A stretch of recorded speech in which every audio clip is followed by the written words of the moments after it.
E convido com muita satisfação o próximo orador inscrito. Tem a palavra o senador Paulo Bauer. Vossa Excelência dispõe de até 15 minutos. Senador Paulo Bauer.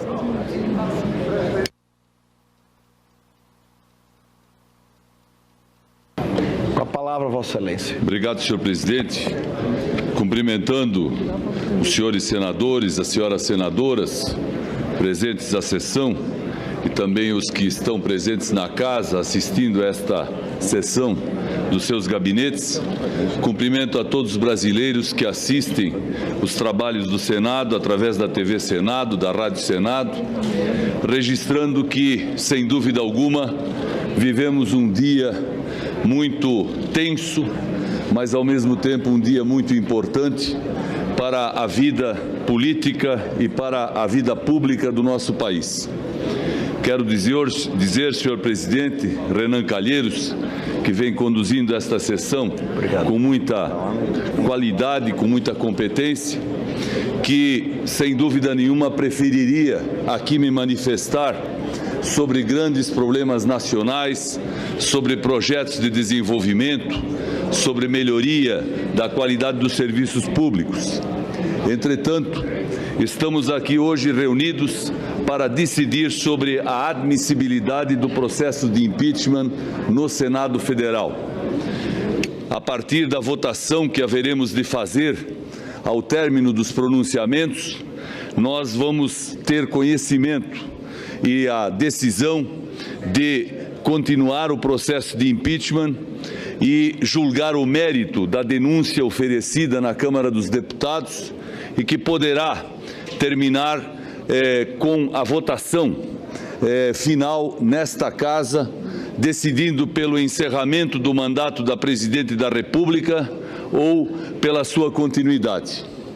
Estou certo, pelas manifestações que ouvi até a presente oportunidade, de vários senhores senadores, que cada um aqui votará não apenas com a sua consciência, mas também com a responsabilidade e com a certeza de que representa aqui milhares e milhões de brasileiros que querem, acima de tudo, que prevaleça em nosso país a lei e a ordem e o progresso.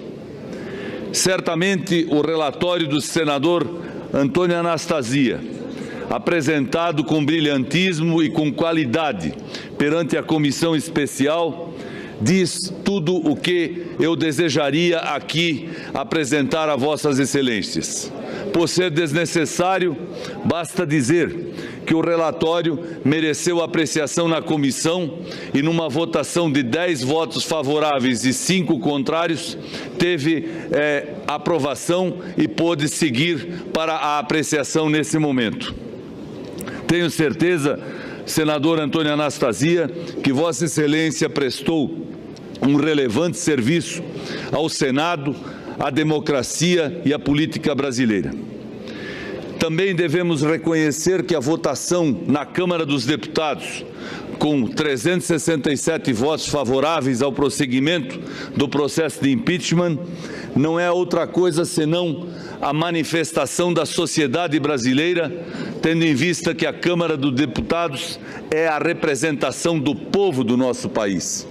E se lá deputados que integram as bancadas que fizeram e ainda fazem oposição ao governo, e também tivemos os votos daqueles representantes da sociedade que inclusive participavam da base de apoio do governo até dias atrás, se manifestando a favor do processo de impeachment, não há como duvidar do acerto e da necessidade de dar continuidade ao processo aqui no Senado.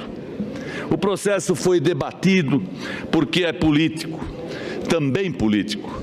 O processo foi divulgado para todo o país, principalmente com a contribuição e a colaboração da imprensa brasileira, imprensa livre, imprensa que conhece e entende os valores democráticos do nosso país e, por isso mesmo, prestou um grande serviço à cidadania, fazendo com que cada brasileiro, em todos os quadrantes do país, conhecesse e conheça as razões do impeachment, os fundamentos que estão hoje aqui em discussão.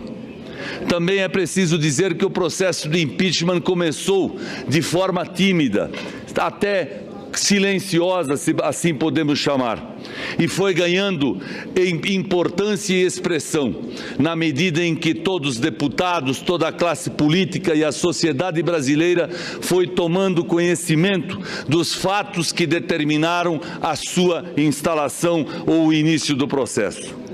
Posso dizer a Vossas Excelências que hoje quase todos os brasileiros sabem perfeitamente o que está acontecendo e por que está acontecendo a reunião desta noite e o que o Brasil vai vivenciar nos próximos dias a partir da votação que faremos aqui. É preciso também dizer que eu me manifestei várias vezes aqui na tribuna do Senado.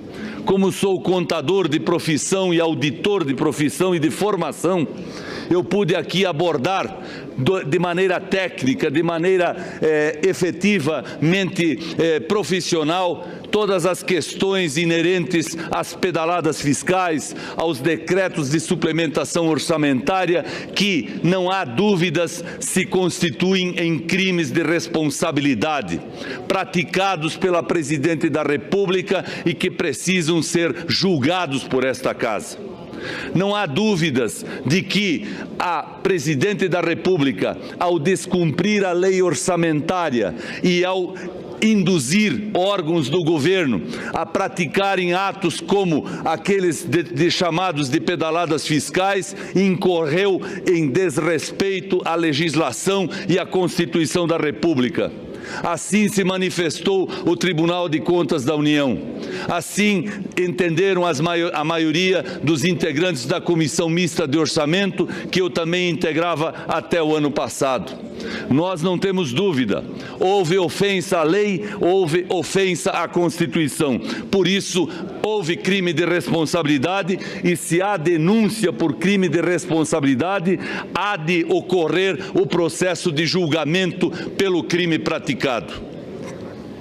Impeachment, senhor presidente, é um dispositivo da nossa Constituição e é um mecanismo legal e constitucional existente e disponível não só no Brasil, mas em todos os países onde o regime de governo é presidencialista.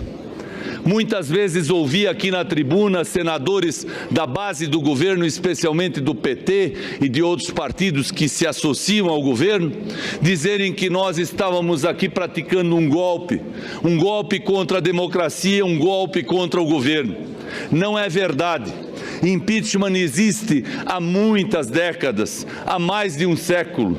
Se não vejamos, em 1868 ocorreu um processo de impeachment nos Estados Unidos para julgar atos do presidente Andrew Johnson. Ele foi absolvido dos seus crimes porque faltou um voto no Senado da República daquele país. Houve um outro processo de impeachment em 1974, também nos Estados Unidos, para julgar atos do presidente Richard Nixon. A Câmara dos Deputados deu andamento ao processo e, antes dele ser votado no Senado daquele país, Richard Nixon renunciou ao mandato.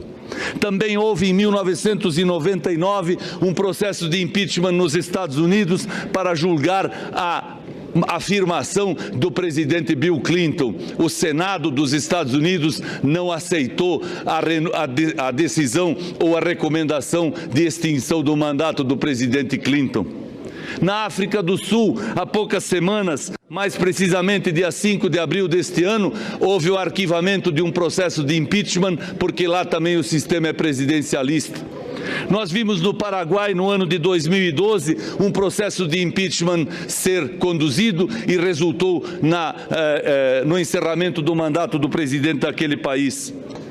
Aqui no Brasil também tivemos um processo de impeachment, do qual já falou aqui com profundidade e com detalhamento o nosso senador Fernando Collor, então presidente do país na época.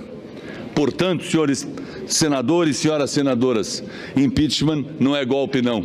Impeachment é assunto constitucional, é assunto legal, e por este mecanismo legal e constitucional e também pela decisão do Supremo Tribunal Federal em nosso país, ele está seguindo o seu trâmite e nós estamos absolutamente dentro da lei, praticando o que a lei manda e não praticando golpe algum.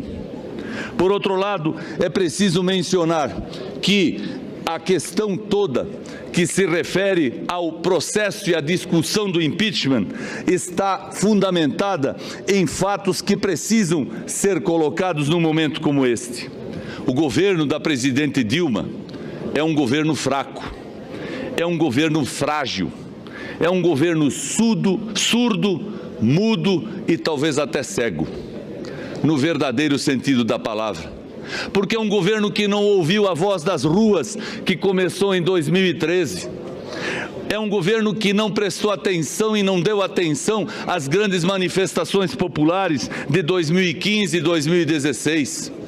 É um governo que não trouxe para o Parlamento, para o Congresso, para o Senado e para a Câmara propostas de mudanças que o Brasil está precisando e pedindo que aconteçam com a maior brevidade.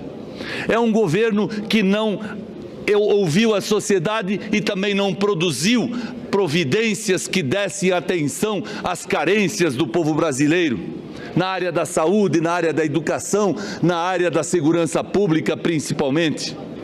Existem obras no meu estado, em Santa Catarina, que começaram há mais de 12 anos e ainda não terminaram, e certamente nos estados que vossas excelências representam acontece o mesmo. Basta olhar as nossas rodovias em Santa Catarina. Existem obras que não andaram, começaram e não terminam, e aquelas que prometeram não foram sequer começadas. De outro lado, nós vemos hoje o desemprego, a inflação tomarem conta de todos os debates e de todos os momentos de tristeza da vida e da família brasileira. Porque nada é mais triste do que perder um emprego, do que ter um integrante da família desempregado. Ao mesmo tempo que a inflação incomoda, o desemprego atormenta, existe um outro fato e um outro problema que não para de aparecer no noticiário nacional: a corrupção, o mal feito, o errado. Aquilo que efetivamente assusta e machuca o coração de cada brasileiro trabalhador, honesto, sério e dedicado ao seu país. Quando há notícias diárias de desemprego, de inflação, de corrupção, de falta de governo que não ouve, de governo que não fala, de governo que não tem articulação política, de governo que não tem interlocução com o parlamento e nem com a sociedade, é óbvio que nós temos razões suficientes para valorizar um processo de impeachment que vai julgar crimes de responsabilidade. Há quem diga que esses processos ou que esses procedimentos feitos pela presidente são coisas poucas, são coisas pequenas, são coisas que não têm tanto significado. Mas o que está em torno disso tem grande significado, e mais significado tem ainda o golpe praticado nas eleições de 2014, quando a presidente da República disse ao país que as contas estavam em dia, que o país continuaria progredindo, que nós teríamos momentos de grande felicidade. A economia no mundo sofreu um grande abalo em 2008, 2009, mas a Europa voltou a crescer, a América do Norte voltou a crescer e o Brasil cresce, mas cresce que nem rabo de cavalo, cresce para baixo, não cresce para cima. E este governo quer se perpetuar e se manter, prometendo fazer melhor. Não vai fazer. Por não fazer melhor e não conseguir fazer mais, tenho certeza disso, nós devemos dar sequência ao processo de impeachment, senhor presidente. Devemos fazer o julgamento, dando oportunidade à presidente para fazer a sua defesa. Defesa legítima que o Estado democrático de direito lhe assegura. Mas ao final de tudo, nós já teremos um Brasil diferente, porque sob o comando do vice-presidente e com a unidade da política e dos bons políticos, certamente nós vamos tirar o Brasil das crises que ele vive, a crise ética, a crise econômica, a crise política, e vamos fazer com que o nosso país outra vez se erga e enxergue o futuro e possa trazer para cada coração de cada brasileiro, de cada trabalhador, outra vez, aquilo que conseguiram roubar dele, a esperança de viver num Brasil mais feliz, maior e mais justo. Muito obrigado.